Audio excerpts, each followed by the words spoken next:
We live in a crazy time these days.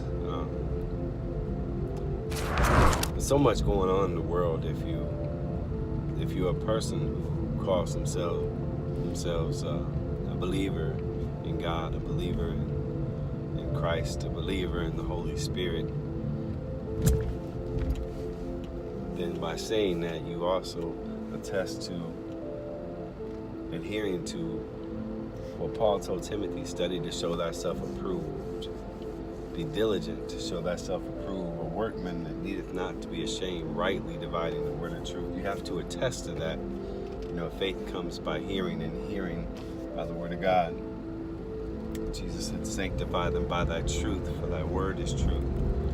So if you adhere to that, then there's no way you cannot notice comparisons in the book of Daniel, in the book of Jeremiah, and Ecclesiastes, the comparisons of what Jesus talked about, and the comparisons on what Paul talked about in the end times in 2 Timothy 2:3. And when you look at all of that, and you take it into context, and you look at the amount of vanity that it's especially in this country, in the United States.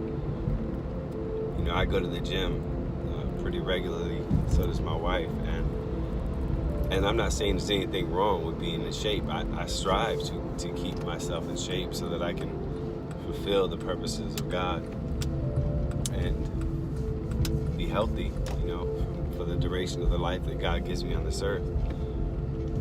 But when you see the amount of vanity, and it sounds like I'm being judgmental, but if that's how you take it, then that's how you take it. But you see more people staring at themselves in mirrors. You see more women dressed in clothes that are beyond inappropriate, and they're just flaunting themselves as a piece of property, as bait for a predator.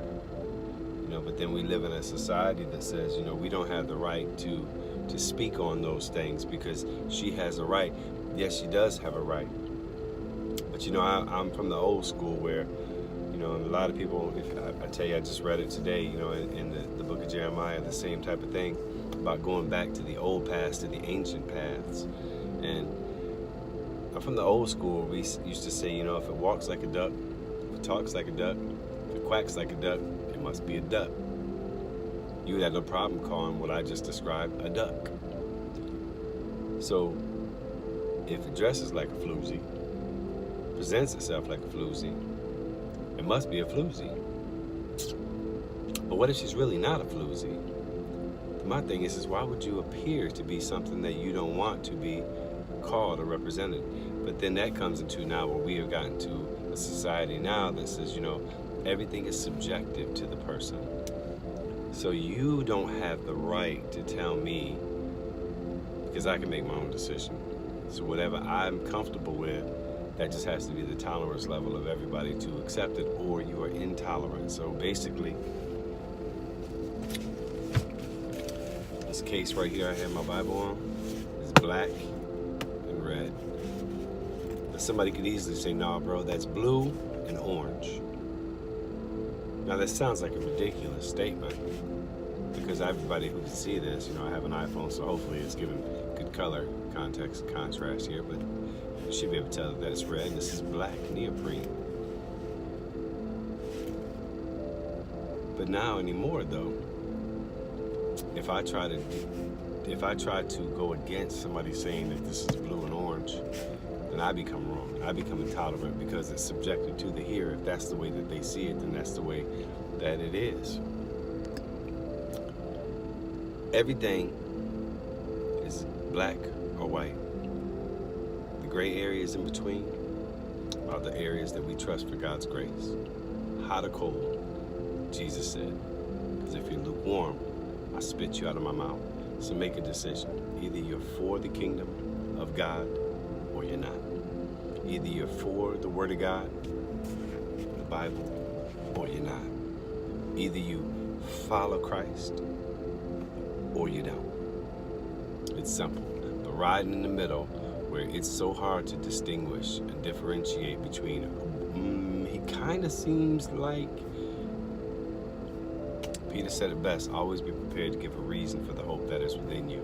There should be something in you, in the lifestyle, so let your light shine, that men would see your good works and glorify your Father who is in heaven. That is written to those that call themselves believers. That is written to Christians, as we call it in modern day language. We should not have to walk around telling everybody that we're Christians. We should not have to walk around slapping people in the face with the Bible, saying the Word of God says. Our lives should reflect such an amazing, loving God that people should desire those things. And and the thing for me is that, I love everybody, man. That's just the way God made me. Sometimes I feel like it's more of a curse, because it forces me to subject myself into a lot of situations where I know the probability of me being hurt is very likely. And that's no different than Jesus, giving himself and choosing 12 disciples and knowing what he was going to go through with them, and knowing ultimately that one of them was going to betray him. But he still did it, He still stretched his arms out on that cross and said, Father, forgive them, for they don't know what they do. So I say all of this to simplify this whole scenario.